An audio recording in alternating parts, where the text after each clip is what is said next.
João, capítulo 4. Jesus percebeu que os fariseus se deram conta dos batismos que ele e João realizavam, se bem que não era Jesus quem de fato batizava, mas seus discípulos. Eles perceberam que Jesus estava batizando mais pessoas que João, criando uma rivalidade aos olhos do povo. Jesus então deixou a Judéia e voltou para a Galiléia.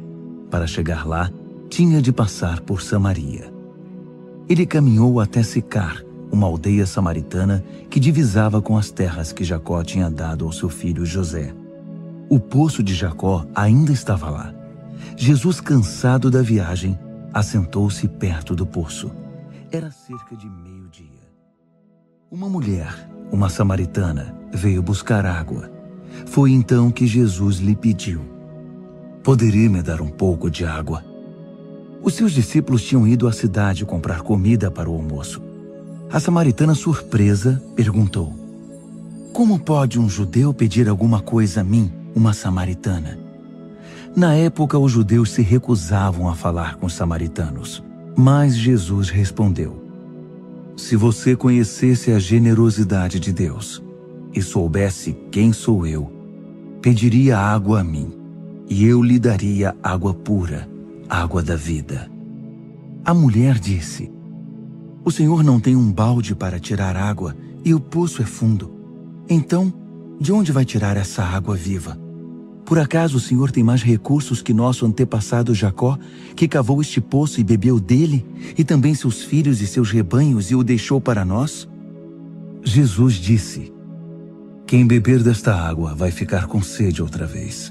Quem beber da água que eu der nunca mais terá sede. Nunca.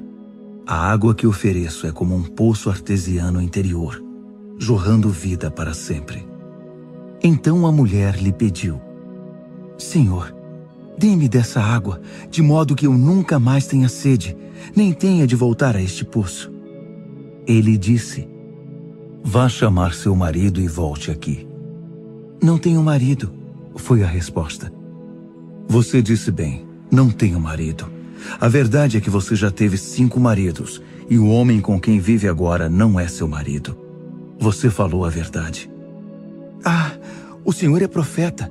Então tire a minha dúvida.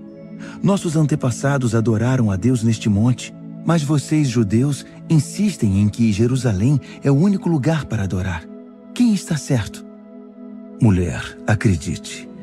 Está chegando a hora em que vocês, samaritanos, irão adorar o Pai, mas não neste monte, nem em Jerusalém. Vocês adoram como que tateando no escuro. Nós, judeus, adoramos na clara luz do dia. O caminho de Deus para a salvação veio por meio dos judeus. Mas chegará o momento, na verdade já chegou, em que não importará como vocês são chamados ou onde irão adorar. O que conta para Deus é quem você é e como vive. Seu culto deve envolver o seu espírito na busca da verdade. Este é o tipo de gente que o Pai está procurando. Aquele que é simples e honesto na presença dele em seu culto. Deus é espírito, e quem o adora deve fazê-lo de maneira genuína, algo que venha do espírito, do mais íntimo do ser." A mulher disse: "Não entendo bem sobre isso. O que sei é que o Messias está vindo. Quando ele chegar, vai nos esclarecer tudo." "Eu sou o Messias", declarou Jesus. "Você não precisa esperar nem procurar mais." Naquele momento, os discípulos chegaram e ficaram escandalizados. Não podiam acreditar que o mestre estivesse conversando com uma mulher daquele povo. Ninguém disse nada, mas a fisionomia deles dizia tudo. A mulher aproveitou a oportunidade para se retirar. Um pouco confusa, deixou o jarro de água para trás. De volta à cidade, anunciou ao povo: "Venham ver um homem que sabe tudo a meu respeito, que me conhece como ninguém. Será que ele não é o Messias?" Eles foram verificar. Enquanto isso, os discípulos insistiam com Jesus: "Rabi, come. Não vais comer?" Mas ele respondeu: "Tem uma comida que vocês nunca provaram." Os discípulos não entenderam e disseram: "Quem te trouxe comida?" Jesus explicou: A comida que me mantém ativo é fazer a vontade daquele que me enviou, concluir a obra que ele começou. Quando olham ao redor, vocês não dizem que em 4 meses será o tempo da colheita? Muito bem, agora digo eu. Abram os olhos e vejam o que está diante de vocês. Os campos samaritanos estão maduros. É tempo da colheita. O ceifeiro não espera. Vai logo pegar o que é seu, ajuntando os grãos maduros para a vida eterna. Agora o semeador e o ceifeiro estão juntos. O clima é de triunfo. E sobressai a verdade contida no ditado: um semeia, o outro colhe. Eu os enviei para colher num campo em que nunca trabalharam.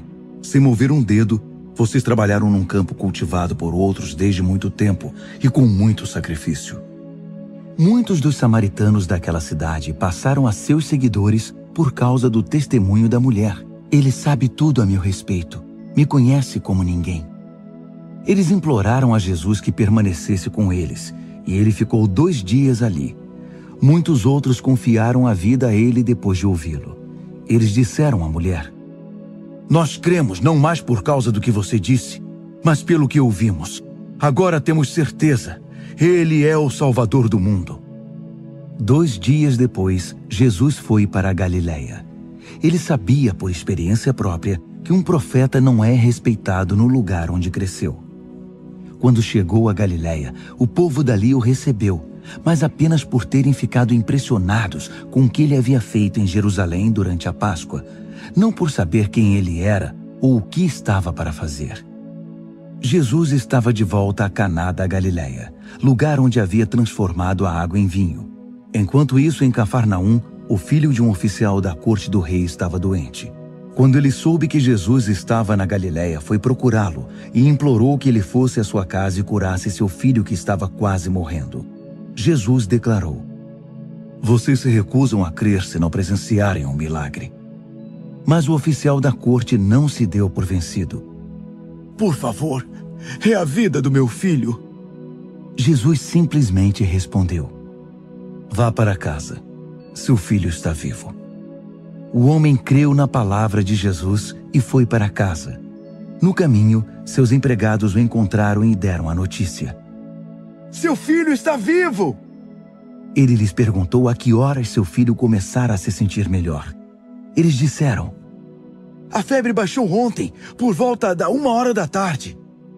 Era exatamente a hora em que Jesus tinha dito: seu filho está vivo.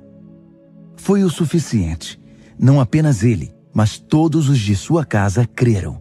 Esse foi o segundo sinal realizado por Jesus após seu regresso para a Galileia.